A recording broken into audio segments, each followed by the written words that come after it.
Los Evangelios prohibidos, la verdad oculta, que la Iglesia no quiere que conozcas.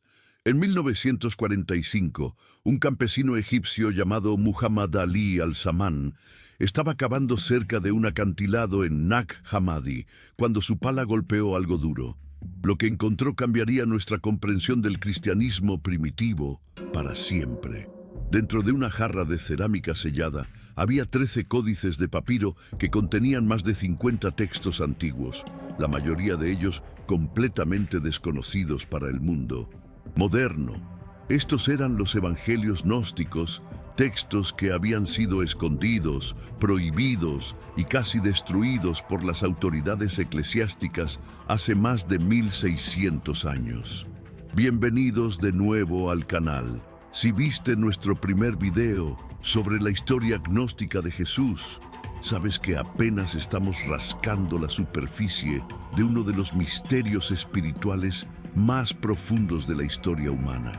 En ese video exploramos quiénes eran los gnósticos y cómo veían a Jesús no como un redentor del pecado, sino como un revelador de verdades ocultas. Hoy vamos a ir mucho más profundo. Y aquí viene algo que necesito que entiendas antes de continuar. Lo que estás a punto de descubrir no es teoría de conspiración, no es ficción. Son documentos históricos reales que fueron considerados tan peligrosos que la Iglesia primitiva intentó borrarlos de la existencia. La pregunta que debes hacerte es, ¿por qué? ¿Qué contenían estos textos que era tan amenazante? Si aún no te has suscrito, hazlo ahora mismo, porque lo que viene en los próximos videos de esta serie va a desafiar todo lo que creías saber sobre los orígenes del cristianismo.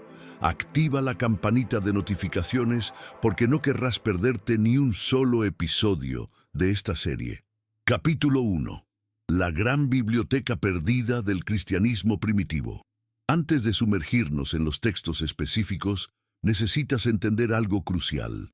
Los 4 evangelios que conoces, Mateo, Marcos, Lucas y Juan, no fueron los únicos evangelios que existieron en 1800. El cristianismo primitivo. Ni siquiera fueron necesariamente los más populares en ciertos lugares y épocas.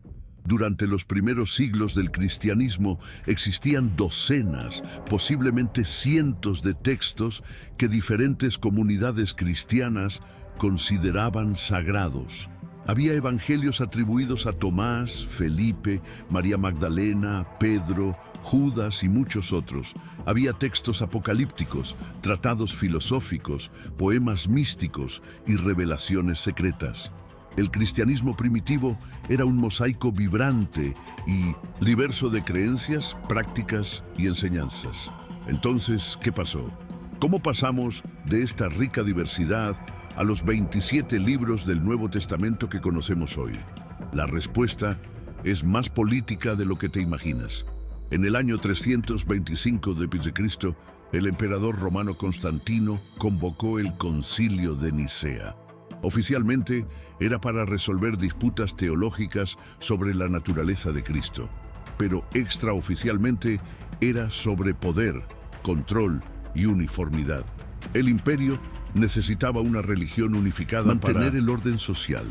La diversidad espiritual era vista como una amenaza.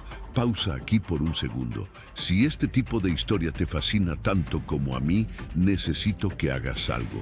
Dale like a este video ahora mismo, no después, ahora, porque estamos peleando contra el algoritmo y cada like nos ayuda a llegar a más personas que necesitan escuchar esta información. Literalmente toma un segundo y hace una diferencia enorme. A lo largo de los siguientes siglos, lo que eventualmente se convertiría en la Iglesia Católica Romana consolidó su poder. Y con ese poder vino la capacidad de decidir qué textos eran canónicos y cuáles eran heréticos. Los evangelios gnósticos fueron declarados herejía. No solo fueron rechazados, fueron activamente perseguidos y destruidos. Imagina esto, monjes recibiendo órdenes de quemar bibliotecas enteras. comunidades cristianas siendo forzadas a entregar sus textos sagrados para ser incinerados, maestros gnósticos siendo exiliados, encarcelados. Peor, este no fue un debate teológico amistoso, fue una guerra cultural y espiritual, pero algunos creyentes gnósticos se resistieron. Sabiendo que sus textos sagrados estaban en peligro, los escondieron. Los enterraron en jarras de cerámica en el desierto egipcio. Los sellaron en cuevas. Los guardaron en lugares secretos, esperando un día en que fuera seguro revelarlos nuevamente. Ese día llegó en 1945. Capítulo 2. El Evangelio de Tomás. Las enseñanzas secretas. De todos los textos encontrados, ninguno ha causado más debate, controversia y fascinación que el Evangelio de Tomás. Y por una buena razón. Si las enseñanzas contenidas en este texto son auténticas, si realmente representan dichos de Jesús que no aparecen en los evangelios canónicos, entonces tenemos que reconsiderar todo lo que pensamos que sabíamos sobre sus enseñanzas. El Evangelio de Tomás no es una narrativa como los evangelios que conoces. No hay nacimiento virginal, no hay milagros narrados, no hay historia de la pasión. En su lugar es una colección de 114 dichos o logia atribuidos a Jesús. Comienza con una declaración audaz. Estas son las palabras secretas que Jesús el viviente habló y que Dídimo Judas Tomás escribió. Palabras secretas. Enseñanzas ocultas.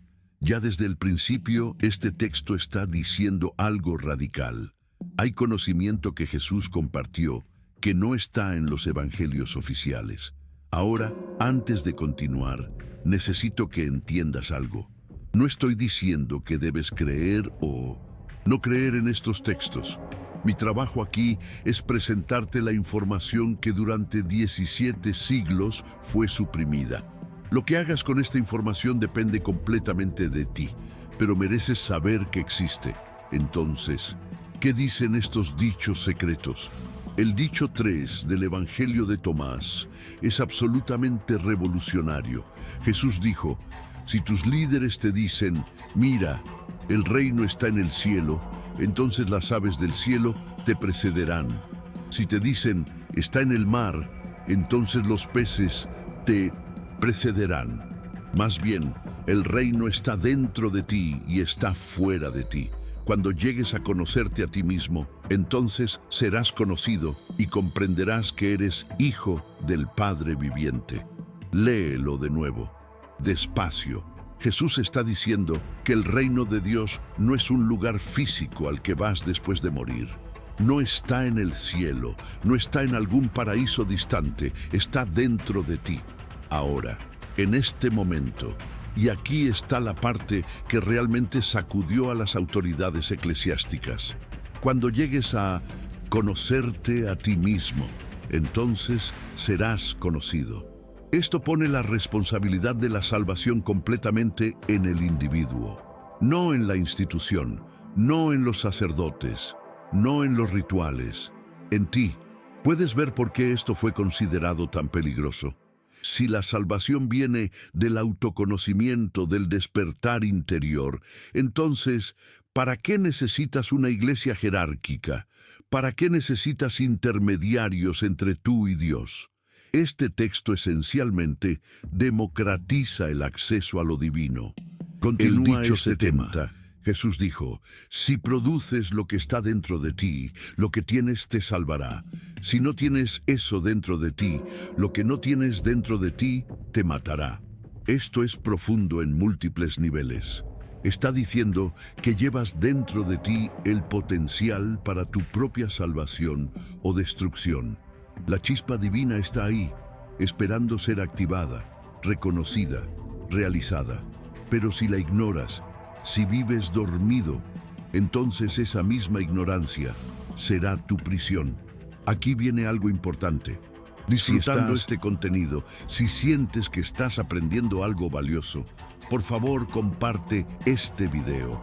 Envíaselo a ese amigo que siempre está buscando respuestas espirituales más profundas. Públicalo en tus redes sociales. Cada compartida nos ayuda a llegar a más buscadores de la verdad como tú. Otro dicho fascinante es el número 113, donde los discípulos le preguntan a Jesús, ¿cuándo vendrá el reino? Jesús responde, no vendrá buscándolo, no dirán, míralo aquí o míralo allá. Más bien, el reino del Padre está extendido sobre la tierra y la gente no lo ve. Detente y reflexiona sobre esto.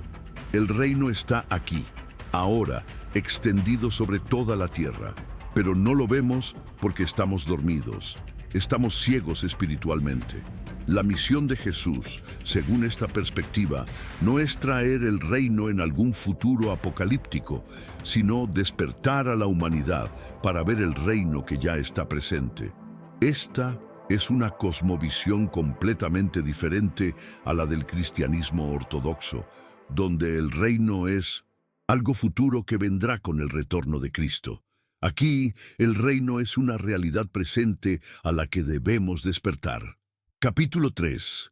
El Evangelio de Felipe. Misterios y símbolos. Si el Evangelio de Tomás es críptico, el Evangelio de Felipe es absolutamente enigmático. Este texto es una colección de reflexiones, aforismos y enseñanzas que a menudo parecen fragmentarias, como si fueran notas de un maestro espiritual en lugar de un texto completamente desarrollado.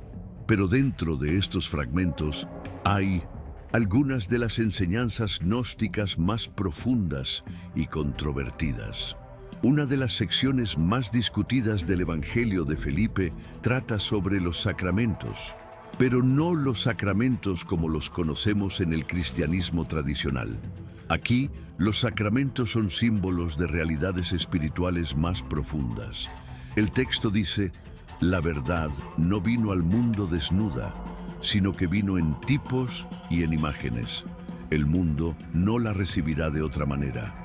Hay un renacimiento y una imagen de renacimiento. Es ciertamente necesario renacer a través de la imagen. ¿Qué significa esto? Está diciendo que las verdades espirituales más profundas no pueden ser comunicadas directamente.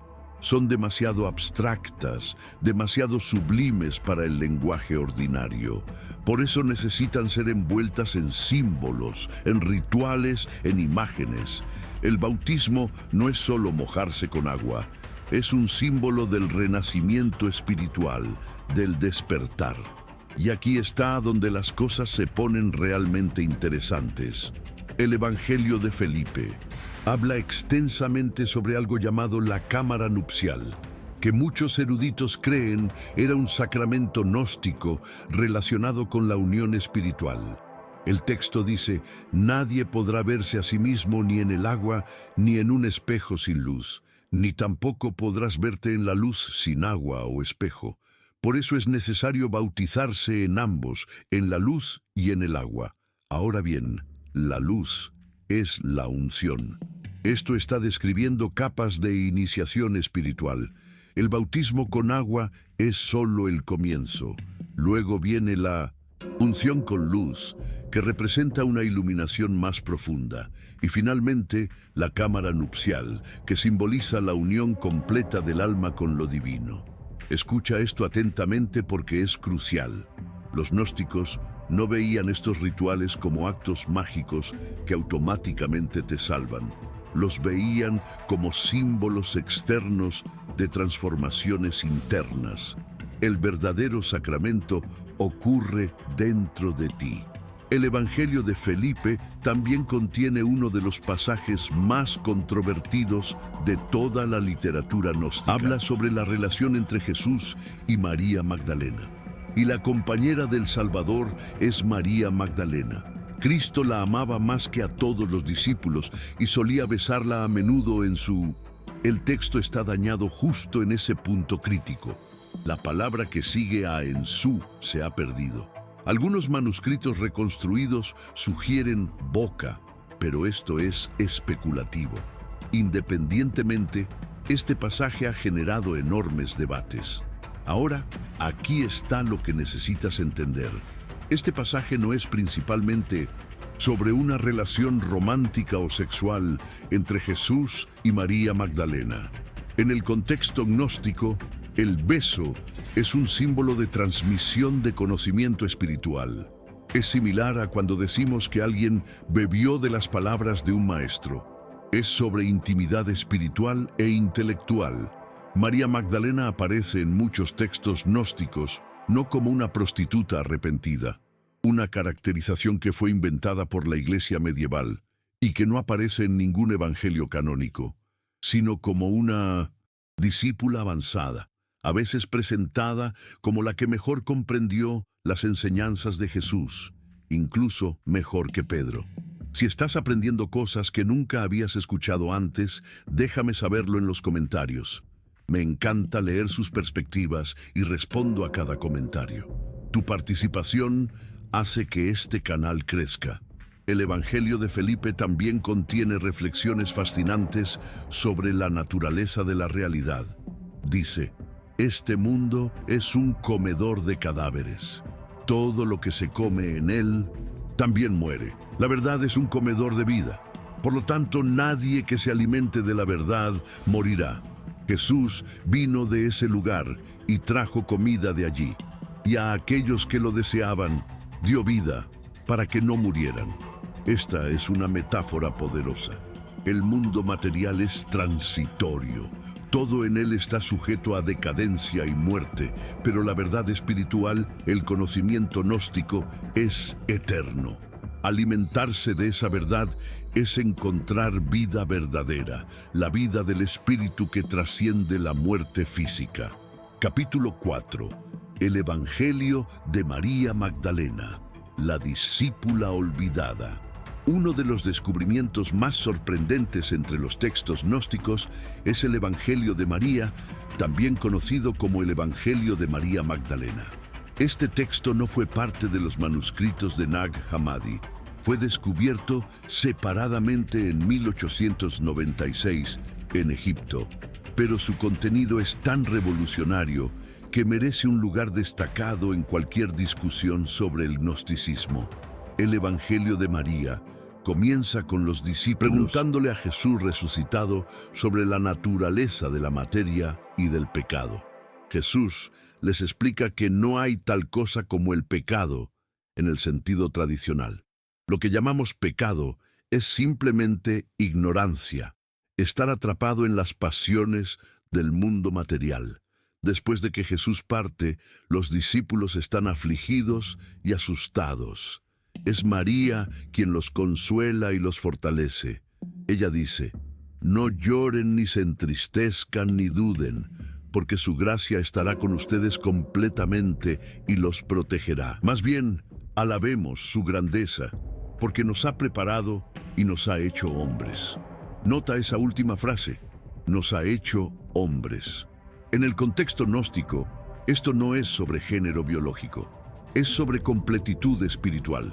María está diciendo que Jesús los ha transformado, los ha hecho completos, los ha despertado a su verdadera naturaleza. Pedro entonces le pide a María que comparta enseñanzas que Jesús le dio a ella en privado. María procede a describir una visión en la que su alma asciende a través de diferentes esferas o poderes cósmicos, superando cada uno hasta alcanzar el reposo. Cuando ella termina, algo fascinante y revelador ocurre. Andrés expresa dudas de que Jesús realmente dijera estas cosas. Y luego Pedro, el líder de los discípulos, estalla. ¿Acaso habló con una mujer sin nuestro conocimiento y no abiertamente? ¿Debemos dar la vuelta y escucharla a ella? ¿La prefirió a nosotros? Aquí está el momento crucial de este texto. Levi interviene y defiende a María diciendo: Pedro, siempre has sido impetuoso. Ahora te veo compitiendo contra la mujer como si fuera un adversario. Pero si el Salvador la hizo digna, ¿quién eres tú para rechazarla? Seguramente el Salvador la conoce muy bien, por eso la amaba más que a nosotros. Este texto está registrando una tensión real que existía en las primeras comunidades cristianas. Había una lucha por la autoridad espiritual. ¿Quién tenía el derecho de enseñar? ¿Quién había recibido las revelaciones más profundas? Y claramente, Había resistencia a aceptar que una mujer pudiera tener autoridad espiritual igual o superior a los hombres.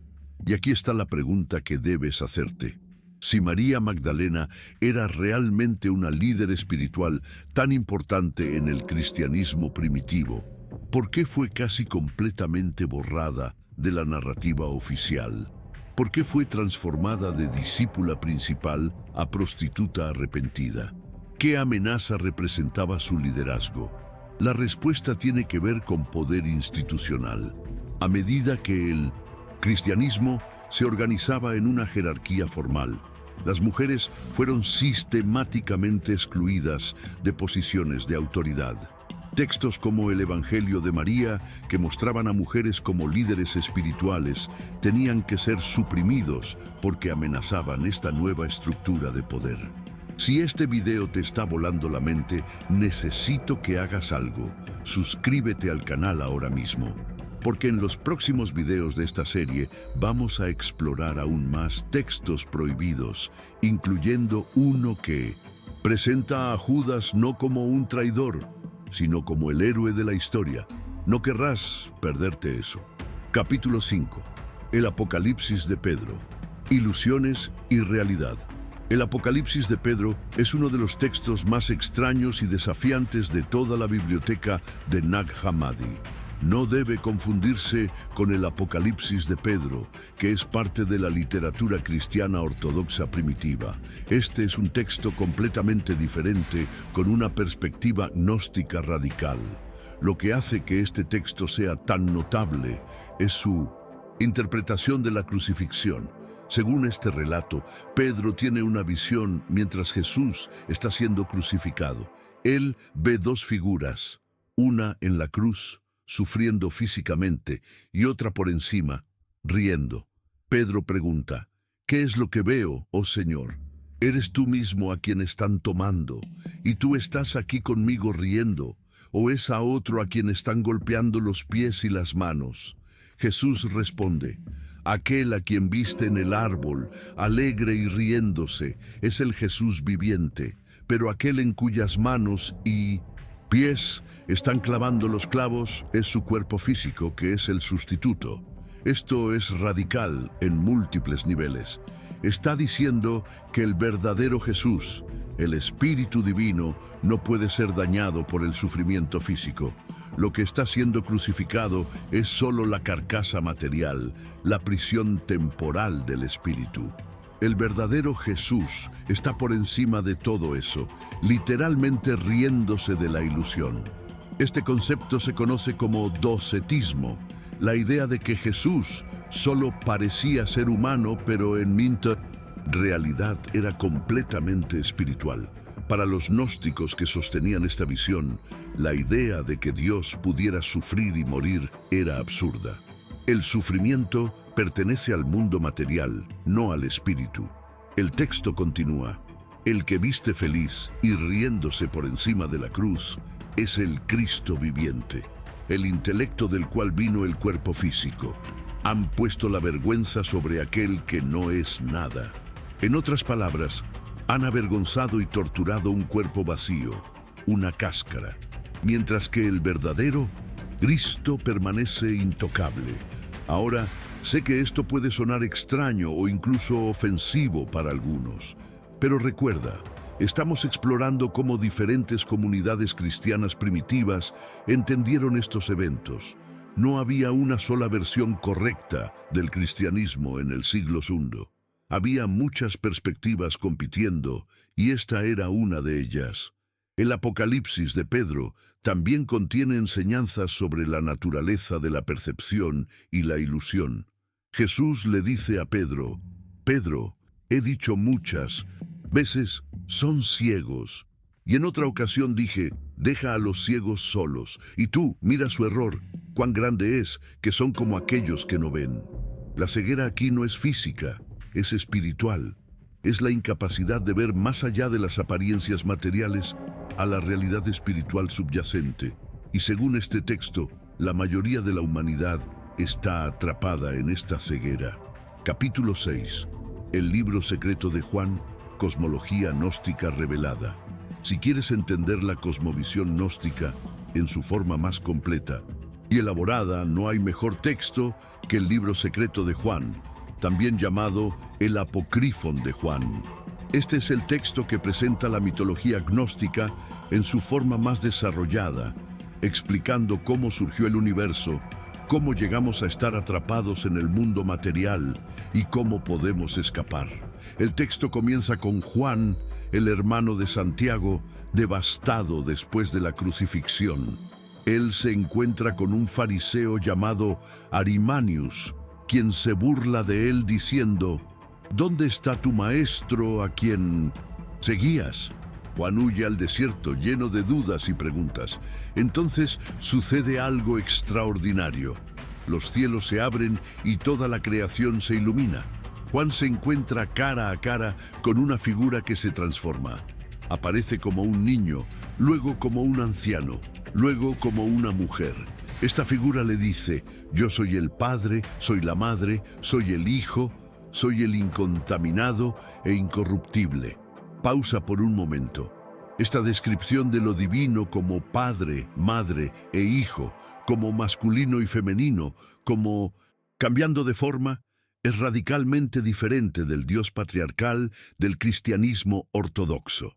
Los gnósticos tenían una comprensión mucho más fluida y compleja de lo divino. La figura luego le revela a Juan los secretos de la cosmología gnóstica. En el principio existía el Uno, el Dios verdadero, completamente trascendente e incognoscible. De este Uno emanaron varios seres divinos o eones, cada uno representando diferentes aspectos de lo divino: sabiduría, pensamiento, palabra, voluntad, etc. Uno de estos eones era Sofía, cuyo nombre significa sabiduría. Sofía deseaba crear algo por sí misma sin su contraparte masculina, pero debido a que actuó sola, su creación salió mal. Produjo un ser defectuoso e ignorante llamado Yaldabaoth, también conocido como el Demiurgo, y aquí está donde la historia se vuelve verdaderamente revolucionaria.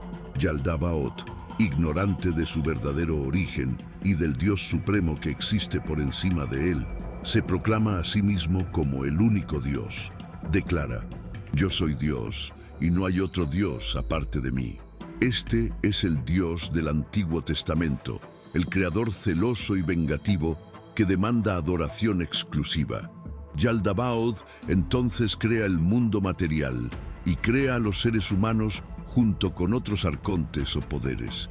Pero para animar a los humanos, sin saberlo, sopla en ellos parte de la luz divina que había recibido de su madre Sofía. Por eso los humanos somos una mezcla, cuerpos materiales creados por un Dios falso, pero almas que contienen chispas de la luz divina verdadera. Cuando Yaldabaoth se da cuenta de que los humanos tienen algo de luz divina en ellos, se llena de envidia y celos. Trata de mantener a los humanos ignorantes de su verdadero origen, atrapándolos en el mundo material a través del engaño y la distracción.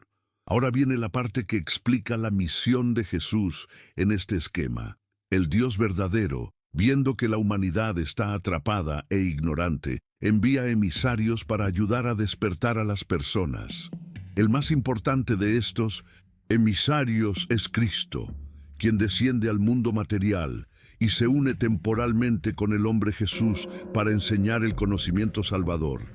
El libro secreto de Juan dice: y yo entré en el medio de su prisión, que es la prisión del cuerpo, y dije: el que oye, que despierte de su sueño pesado. Y lloró y derramó lágrimas. Lágrimas amargas se enjugó de sí mismo y dijo: ¿quién es el que me llama? ¿Y de dónde ha venido esta esperanza a mí mientras estaba encadenado en esta prisión? Esta es una imagen poderosa del despertar espiritual. El conocimiento gnóstico es como un grito que penetra nuestra prisión, despertándonos de nuestro sueño. Y cuando despertamos, nos damos cuenta de que hemos estado viviendo en una ilusión. Si te estás preguntando cómo todo esto se relaciona con la historia completa que estamos construyendo, estate atento. En el próximo video de esta serie, vamos a explorar cómo estas enseñanzas gnósticas fueron sistemáticamente suprimidas y las consecuencias que esto tuvo para el desarrollo del cristianismo y de la civilización occidental. No te lo pierdas. Capítulo 7. Sofía, la diosa olvidada del cristianismo. Uno de los aspectos más fascinantes y menos conocidos del gnosticismo es el papel central que juega la figura femenina de Sofía en su cosmología. Mientras que el cristianismo ortodoxo se volvió cada vez más patriarcal, eliminando casi completamente lo divino femenino, los gnósticos mantuvieron a Sofía como una figura central en su mitología. El nombre Sofía viene del griego y significa sabiduría.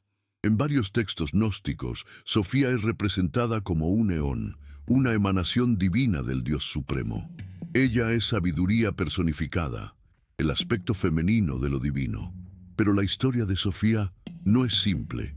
Es una narrativa compleja de caída y redención, de error y corrección, que los gnósticos usaban para explicar el origen del mal y del sufrimiento en el mundo. Según el mito, Sofía deseó crear algo por sí misma. Algunos textos sugieren que esto fue un acto de pasión o anhelo, otros que fue un acto de orgullo o voluntad independiente. Independientemente de la motivación, el resultado fue el mismo. Sin su contraparte masculina, su creación salió defectuosa. Produjo al demiurgo, el falso dios que crearía el mundo material. Cuando Sofía se dio cuenta de lo que había hecho, se llenó de dolor y arrepentimiento.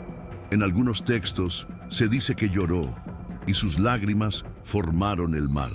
Se exilió a sí misma al mundo inferior, buscando corregir su error. ¿Por qué es tan importante esta historia? Primero, explica el origen del mal sin hacer a Dios responsable. El mal y el sufrimiento no vienen del Dios Supremo, sino de un acto imperfecto de uno de los eones. El mundo material es fundamentalmente defectuoso porque fue creado por un ser ignorante e imperfecto. Segundo, presenta lo divino femenino como activo, creativo y poderoso, no pasivo y subordinado. Sofía toma decisiones, actúa, crea. Sí, comete un error, pero es un error que surge de su propia agencia, no de debilidad o inferioridad. Tercero, establece un patrón de caída y redención que se aplica tanto a Sofía como a la humanidad. Así como Sofía cayó del reino divino al material, nosotros hemos caído. Y así como ella busca redención y retorno al pleroma, la plenitud divina, nosotros también debemos buscar nuestro camino de regreso. En el Pistis Sofía, otro texto gnóstico importante, Sofía clama al Dios Supremo pidiendo ayuda. Ella reconoce su error y busca ser restaurada, y el Dios Supremo escucha su llamado y envía ayuda. Esta imagen de un Dios compasivo que responde al arrepentimiento genuino es fundamental para la visión gnóstica. Aquí está algo que necesito que entiendas. La supresión de Sofía y de lo divino femenino en general no fue accidental. Fue parte de una transformación más amplia del cristianismo, de un movimiento espiritualmente diverso a una institución jerárquica patriarcal. Las figuras femeninas como Sofía y María Magdalena amenazaban esta estructura, por lo que tuvieron que ser marginadas o eliminadas. Capítulo 8. Los arcontes, los carceleros de la humanidad.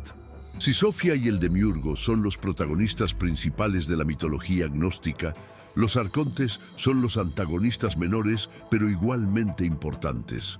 Los arcontes son seres espirituales malignos o ignorantes que sirven al demiurgo y ayudan a mantener a la humanidad atrapada en el mundo material. La palabra arconte viene del griego y significa gobernante o autoridad. En la cosmología gnóstica, los arcontes son poderes cósmicos que gobiernan diferentes esferas del mundo material, manteniendo a las almas humanas atrapadas en un ciclo de ignorancia, sufrimiento y reencarnación. El texto gnóstico, la hipóstasis de los arcontes, la realidad de los gobernantes, describe cómo estos seres operan. Los arcontes tomaron consejo entre ellos y dijeron: «Vengan, causemos un profundo sueño sobre Adán». Y él se durmió. Ahora, el sueño profundo que ellos causaron sobre él para hacerlo dormir es ignorancia. Esta es una metáfora increíblemente poderosa. El sueño no es el sueño físico, es el estado de inconsciencia espiritual en el que vive la mayoría de la humanidad. Los arcontes quieren mantenernos dormidos, distraídos, enfocados solo en lo material, porque cuando despertamos, su poder sobre nosotros se rompe. ¿Cómo mantienen los arcontes este control? Según los textos gnósticos, a través de varias estrategias. 1. Mantienen a la humanidad ignorante de su verdadera naturaleza divina. Nos hacen creer que somos solo cuerpos físicos, seres mortales sin conexión con lo divino. 2. Deseo. Nos atan al mundo material a través de deseos interminables. Siempre queremos más placer, más posesiones, más estatus. Este deseo constante nos mantiene enfocados en lo material y nos distrae de nuestra búsqueda espiritual. 3. Miedo. Usan el miedo, especialmente el miedo a la muerte, para controlarnos. Mientras tengamos miedo de morir, nos aferramos desesperadamente a esta vida material y no buscamos lo que hay más allá. 4. Destino. Los arcontes controlan lo que los gnósticos llamaban heimarmene, o destino. Esto se refiere a las fuerzas cósmicas que parecen determinar nuestras vidas, la astrología, el karma, las circunstancias de nuestro nacimiento. Mientras creamos que estamos completamente determinados por estas fuerzas, permanecemos atrapados. Pero aquí está la esperanza. Los arcontes no son todopoderosos. Pueden ser engañados y superados.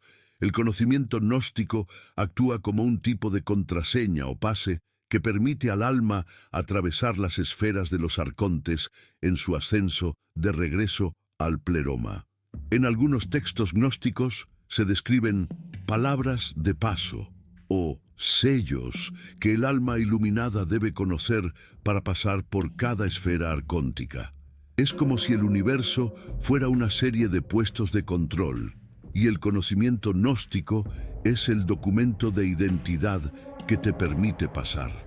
Piensa en esto en términos modernos. ¿No se siente a veces como si hubiera fuerzas invisibles que nos mantienen atrapados en patrones destructivos? Adicciones, obsesiones, ciclos de pensamiento negativo, sistemas sociales opresivos. Los gnósticos habrían visto todo esto como manifestaciones del poder de los arcontes. Y aquí está la pregunta que debes hacerte. Si estas fuerzas existen, ya sea que las llamemos arcontes o las entendamos como patrones psicológicos y sociales, ¿cómo nos liberamos? La respuesta gnóstica es clara. A través del conocimiento, del despertar, de ver estas fuerzas por lo que son. Capítulo 9. El bautismo de fuego. Iniciación gnóstica. Los gnósticos no solo tenían creencias teológicas diferentes, también tenían prácticas rituales distintas. Mientras que el cristianismo ortodoxo enfatizaba el bautismo con agua como el sacramento de iniciación, muchos textos gnósticos hablan de múltiples niveles de bautismo, culminando en lo que llamaban el bautismo de fuego o la unción con luz. El Evangelio de Felipe distingue entre 5 sacramentos gnósticos: el bautismo, la unción, la Eucaristía, la redención y la cámara nupcial. Cada uno representa un nivel diferente de iniciación espiritual. El bautismo con agua, según esta perspectiva, es solo el comienzo. Es un símbolo externo de limpieza, una declaración de intención de embarcarse en el camino espiritual, pero no confiere por sí mismo iluminación o salvación. La verdadera transformación viene con lo que los gnósticos llamaban el bautismo del Espíritu Santo o el bautismo de fuego. El Evangelio de Felipe dice: el Señor hizo todo en un misterio, un bautismo, una unción, una Eucaristía, una redención y una cámara nupcial. ¿Qué es este bautismo de fuego? No es un ritual físico con llamas reales, sino una experiencia de despertar espiritual intenso. Es el momento en que la chispa divina dentro de ti se enciende plenamente, cuando el conocimiento gnóstico deja de ser meramente intelectual y se convierte en una realización vivida.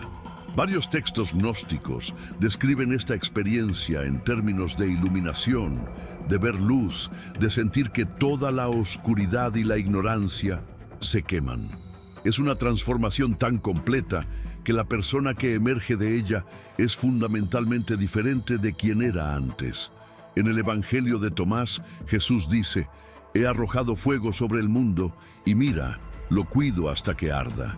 Este fuego no es destructivo en el sentido negativo, es purificador, quema las ilusiones, las ataduras al mundo material, todo lo falso, dejando solo la verdad. Escucha esto cuidadosamente. Los gnósticos creían que no todos estaban listos para este bautismo de fuego. Primero, debías prepararte a través del estudio, la contemplación, la purificación moral y espiritual. Solo entonces podías recibir la gnosis, el conocimiento salvador que transforma. Esto creaba una estructura de iniciación en las comunidades gnósticas. Había diferentes niveles de miembros: los oyentes, que estaban aprendiendo las enseñanzas básicas, los creyentes, que habían aceptado la cosmovisión gnóstica, y los perfectos o pneumáticos espirituales, que habían alcanzado la gnosis completa. ¿Te suena esto familiar? Muchas tradiciones espirituales y místicas a lo largo de la historia han tenido estructuras similares de iniciación gradual. Los misterios de Eleusis en la antigua Grecia, el sufismo en el Islam, la cábala en el judaísmo, todas estas tradiciones reconocen que la sabiduría espiritual profunda no puede ser simplemente transmitida intelectualmente.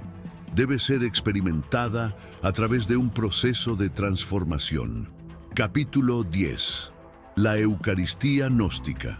Más allá del pan y el vino. Ya tocamos brevemente la interpretación gnóstica de la Última Cena en el primer video, pero ahora vamos a profundizar mucho más. La Eucaristía gnóstica era radicalmente diferente de la que se desarrolló en el cristianismo ortodoxo. Para la Iglesia ortodoxa, la Eucaristía se convirtió en el sacramento central, el momento en que el pan y el vino se transforman en el cuerpo y la sangre literal de Cristo, en la doctrina católica de la transubstanciación, o representan simbólicamente su sacrificio en muchas tradiciones protestantes. En cualquier caso, está fundamentalmente vinculada a la teología de la expiación. Jesús murió por nuestros pecados, y la Eucaristía nos hace participar en ese sacrificio redentor. Los gnósticos rechazaban completamente esta interpretación. Para ellos, el pan y el vino no simbolizaban el cuerpo y la sangre físicos de Jesús. Más bien, representaban el alimento espiritual que Él ofrece, el conocimiento, la sabiduría, la gnosis misma. El Evangelio de Felipe expresa esto claramente. La copa de oración contiene vino y agua, ya que se designa como el tipo de la sangre sobre la cual se da gracias, y está llena del Espíritu Santo, y pertenece al hombre completamente perfecto. Cuando bebemos esto, recibiremos para nosotros mismos al hombre perfecto. Traduce esto del lenguaje simbólico. Participar en la Eucaristía gnóstica es internalizar las enseñanzas de Jesús tan completamente que te transformas en un ser espiritualmente perfecto, en alguien que ha despertado plenamente a su naturaleza divina. Recuerda lo que dijimos antes del Evangelio de Tomás. Quien beba de mi boca se volverá como yo. No es sobre consumir físicamente algo, es sobre absorber sabiduría espiritual tan profundamente que te conviertes en uno con la fuente de esa sabiduría. Algunos textos gnósticos sugieren que en sus ceremonias eucarísticas, en lugar de enfatizar el sacrificio y la muerte de Jesús, celebraban su enseñanza y su victoria sobre el mundo material. Era un ritual de celebración y transformación, no de luto y expiación. Imagina qué diferente sería el cristianismo si esta interpretación hubiera prevalecido. En lugar de una religión centrada en el pecado, la culpa y el sacrificio sangriento, tendríamos una tradición centrada en el despertar, la iluminación y la transformación personal. En lugar de necesitar un mediador institucional para acceder a lo divino, cada persona sería alentada a buscar la gnosis directamente. ¿Puedes ver ahora por qué estas enseñanzas eran tan amenazantes para la iglesia institucional emergente? No es difícil entender por qué los líderes eclesiásticos querían suprimirlas. Capítulo 11. La cámara nupcial. El sacramento supremo. De todos los sacramentos gnósticos, ninguno es más misterioso y menos comprendido que la cámara nupcial. Este sacramento aparece en varios textos, especialmente en el Evangelio de Felipe, pero las descripciones son crípticas y simbólicas. El Evangelio de Felipe dice: nadie podrá ver nada de las cosas que realmente existen a menos que se vuelva como ellas. No es así con el hombre en el mundo. Ve el sol sin ser el sol, y ve el cielo, la tierra y todas las demás cosas sin ser ellas. Pero tú viste algo de ese lugar y te convertiste en esas cosas. Viste el Espíritu y te convertiste en Espíritu. Viste a Cristo y te convertiste en Cristo. Viste al Padre y te convertirás en el Padre. Pero en este lugar te ves a ti mismo, y lo que ves, en eso te convertirás. ¿Qué significa esto? La cámara nupcial representa el sacramento de la unión completa con lo divino. Es el matrimonio místico del alma con su contraparte divina, la reunión de lo masculino y lo femenino interior, la integración total de todos los aspectos del ser. En muchas tradiciones místicas encontramos este concepto del matrimonio sagrado o hieros gamos. En el sufismo, el alma es vista como la novia y Dios como el novio. En la cábala judía, hay una dimensión femenina de Dios llamada la Shekinah, que debe ser reunida con el aspecto masculino. Los gnósticos tenían una comprensión similar. El Evangelio de Felipe es explícito sobre la importancia suprema de este sacramento. Si alguien no los recibe todos los sacramentos, el nombre no será quitado de él. Pero uno recibe la unción de la potencia, de la cruz. Este poder los apóstoles llamaron la derecha y la izquierda, porque esta persona ya no es cristiana sino Cristo. Lee esa última línea de nuevo. Ya no es cristiano, sino Cristo. Esto no es sobre convertirse en Jesús histórico, sino sobre realizar la naturaleza crística dentro de uno mismo, despertar completamente a la chispa divina interior. Aquí está lo importante. La cámara nupcial no era sobre sexualidad física, aunque algunos críticos antiguos y modernos han tratado de interpretarla así para desacreditar a los gnósticos. Era un sacramento espiritual, una experiencia mística de unión con lo divino. Algunos eruditos sugieren que la cámara nupcial podría haber sido una ceremonia real, realizada en comunidades gnósticas, posiblemente involucrando parejas casadas que renovaban sus votos en un contexto espiritual más profundo. Otros creen que era completamente simbólica, representando una experiencia interior de iluminación mística. Lo que es claro es que representaba el objetivo final del camino gnóstico, la restauración completa del alma a su estado original de unidad con lo divino, antes de la caída en el mundo material.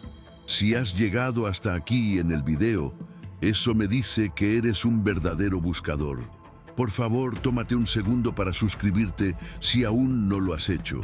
Contenido como este lleva horas de investigación y preparación, y tu suscripción nos ayuda a seguir produciendo estos videos en profundidad. capítulo 12. ¿Por qué fueron suprimidos estos textos? Ahora que hemos explorado el contenido de varios textos gnósticos, tenemos que hacer la pregunta obvia. ¿Por qué fueron suprimidos tan violentamente? ¿Qué tenían estas enseñanzas que era tan amenazante? La respuesta tiene múltiples capas. Primero, la amenaza teológica. Las enseñanzas gnósticas desafiaban algunos de los pilares centrales de lo que se convertiría en el cristianismo ortodoxo. Rechazaban la idea de que el mundo material fue creado por el Dios Supremo. En Mindensin, su lugar lo atribuían a un Dios menor, el demiurgo. Esto socavaba la bondad fundamental de la creación. Minimizaban o reinterpretaban la crucifixión y resurrección física de Jesús. Para la ortodoxia, estos eventos históricos eran el fundamento de la salvación. Para los gnósticos, eran símbolos de verdades espirituales más profundas. Enfatizaban el conocimiento directo sobre la fe y la obediencia. Esto desafiaba la autoridad de las Escrituras y de los líderes eclesiásticos. Incluían lo divino femenino y daban roles de liderazgo a las mujeres. Esto amenazaba la estructura patriarcal emergente. Segundo, la amenaza institucional. Este punto no puede ser subestimado. Si la salvación viene del conocimiento directo, del despertar interior, entonces, ¿para qué necesitas una iglesia institucional? ¿Para qué necesitas sacerdotes como intermediarios? ¿Para qué necesitas sacramentos administrados por una jerarquía? El gnosticismo era inherentemente democrático en su espiritualidad. Cualquiera, hombre o mujer, rico o pobre, podía potencialmente alcanzar la gnosis. No necesitabas la aprobación de ninguna institución. Imagina lo amenazante que esto era para los líderes eclesiásticos del siglo III y IV que estaban trabajando arduamente para consolidar poder y autoridad. Estaban construyendo una estructura jerárquica con obispos, sacerdotes y diáconos. Estaban estableciendo doctrinas oficiales y credos. Estaban determinando qué textos eran sagrados y cuáles no. Los gnósticos representaban una alternativa a todo este proyecto. Eran una rama del cristianismo que no podía ser fácilmente controlada o institucionalizada, porque su espiritualidad era fundamentalmente interior e individual. Tercero, la amenaza política. Cuando el emperador Constantino se convirtió al cristianismo en el siglo IV, necesitaba una religión unificada que pudiera servir como pegamento social para el imperio. La diversidad teológica era vista como un problema, no como una fortaleza. El concilio de Nicea en 325 d.C. no fue solo sobre teología, fue sobre crear uniformidad, un imperio, un emperador, una fe. La herejía no era solo un error teológico, era traición política. Los gnósticos, con su énfasis en la experiencia personal y su rechazo de la autoridad externa, no encajaban en este proyecto político. Tenían que ser marginados y eventualmente eliminados. Cuarto, la amenaza social. Algunas comunidades gnósticas tenían prácticas que escandalizaban a sus contemporáneos. Permitían que mujeres enseñaran y lideraran. Algunos grupos practicaban una forma de comunalismo que sus críticos llamaban promiscuidad. Interpretaban las escrituras de manera alegórica en lugar de literal, lo que parecía socavar la moral. Ireneo, uno de los primeros críticos del gnosticismo, escribió extensamente contra los gnósticos, acusándolos de todo tipo de inmoralidades. Muchas de estas acusaciones eran probablemente exageradas o completamente falsas, pero servían el propósito de desacreditar al movimiento. Entonces, ¿qué pasó? A lo largo de los siglos IV y V, a medida que el cristianismo ortodoxo se consolidaba como la religión oficial del Imperio Romano, los gnósticos fueron cada vez más perseguidos. Sus textos fueron quemados, sus líderes fueron exiliados o ejecutados, sus comunidades fueron disueltas. Para el siglo VI, el gnosticismo como movimiento organizado había sido efectivamente eliminado del mundo mediterráneo. Sobrevivió en algunos lugares remotos, influenció a algunos movimientos posteriores, como los cátaros y los bogomilos, pero como fuerza importante en el cristianismo, había desaparecido. Y sus textos sagrados, los que no fueron destruidos, fueron escondidos por creyentes desesperados, esperando que algún día pudieran ser redescubiertos. Ese día llegó en 1945. Capítulo 13. El legado moderno del gnosticismo. El descubrimiento de los textos de Nag Hammadi en 1945 fue revolucionario. De repente, teníamos acceso directo a textos gnósticos, no filtrados a través de las polémicas de sus enemigos. Podíamos leer las palabras de los gnósticos mismos, entender sus creencias en sus propios términos. El impacto ha sido profundo y duradero. Primero, en el mundo académico. Los textos de Nag Hammadi lanzaron toda una nueva disciplina de estudios gnósticos. Eruditos de todo el mundo han dedicado sus carreras a traducir, analizar y contextualizar estos textos. Ahora entendemos mucho mejor la diversidad del cristianismo primitivo y cómo el cristianismo ortodoxo emergió de entre muchas alternativas competidoras. Segundo, en el diálogo interreligioso. El gnosticismo, con su énfasis en el conocimiento directo, su simbolismo rico y su cosmovisión compleja, ha sido comparado con tradiciones místicas de otras religiones. El sufismo en el Islam, la cábala en el judaísmo, el budismo mahayana, el hinduismo vedanta. Hay similitudes sorprendentes que sugieren que ciertas experiencias y perspectivas espirituales pueden ser universales. Tercero, en la cultura popular, desde la película The Matrix hasta novelas como El Código da Vinci, las ideas gnósticas han permeado la cultura popular moderna. La idea de que el mundo es una ilusión, de que hay un conocimiento oculto que nos liberará, de que figuras como María Magdalena fueron suprimidas por la Iglesia institucional, todas estas son temas gnósticos que resuenan con audiencias contemporáneas. Cuarto, en la espiritualidad contemporánea. Muchas personas hoy, especialmente aquellas que se identifican como espirituales pero no religiosas, encuentran en el gnosticismo una alternativa atractiva al cristianismo institucional. El énfasis gnóstico en la experiencia personal, el cuestionamiento de la autoridad externa y la búsqueda de verdad interior resuena con los valores contemporáneos de autonomía y autenticidad. Hay incluso iglesias gnósticas modernas que han sido fundadas basándose en estos antiguos textos y enseñanzas. No son continuaciones directas de las comunidades gnósticas antiguas, pero representan un intento de revivir y adaptar estas enseñanzas para el mundo moderno. Pero aquí está la pregunta crítica. ¿Son estas enseñanzas gnósticas relevantes solo como curiosidad histórica o tienen algo vital que ofrecer al buscador espiritual del siglo XXI? Mi respuesta personal es que sí, absolutamente. Y déjame explicarte por qué. Capítulo 14. ¿Por qué importa esto hoy? Vivimos en un tiempo de crisis espiritual. Las instituciones religiosas tradicionales están perdiendo miembros. La gente está hambrienta de significado y propósito, pero desconfía de las estructuras jerárquicas y las verdades impuestas. Hay un anhelo generalizado de experiencia espiritual auténtica, no de dogmas recibidos.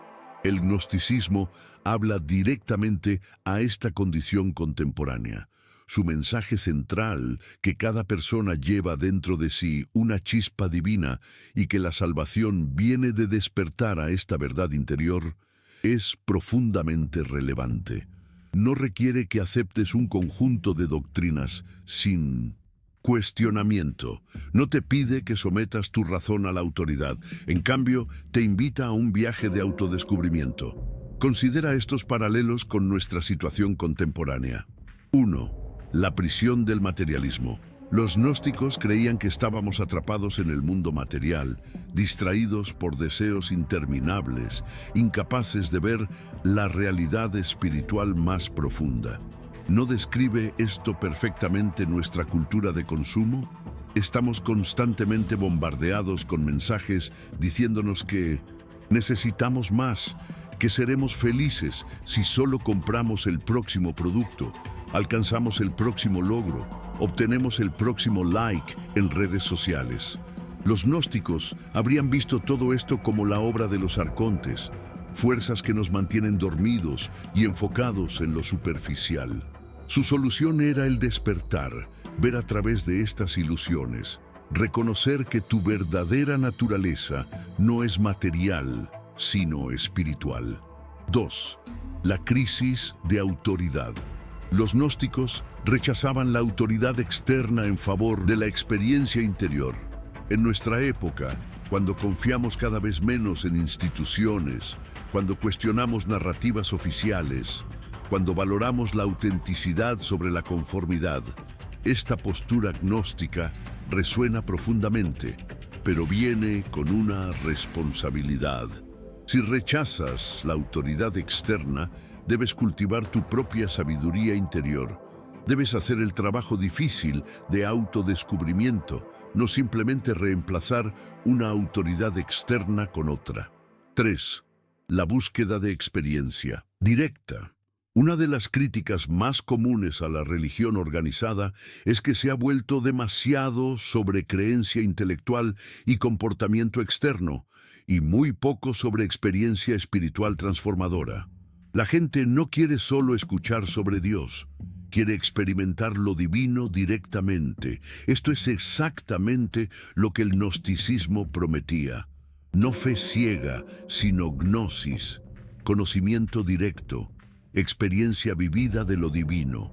Para los gnósticos, la espiritualidad no era sobre aceptar lo que te dicen, era sobre despertar a lo que ya sabes en lo más profundo de tu ser. 4. La integración de lo masculino y lo femenino. El énfasis gnóstico en Sofía, lo divino femenino, y en María Magdalena como líder espiritual, habla a nuestra era de reconocimiento de la igualdad de género y el rechazo del patriarcado rígido.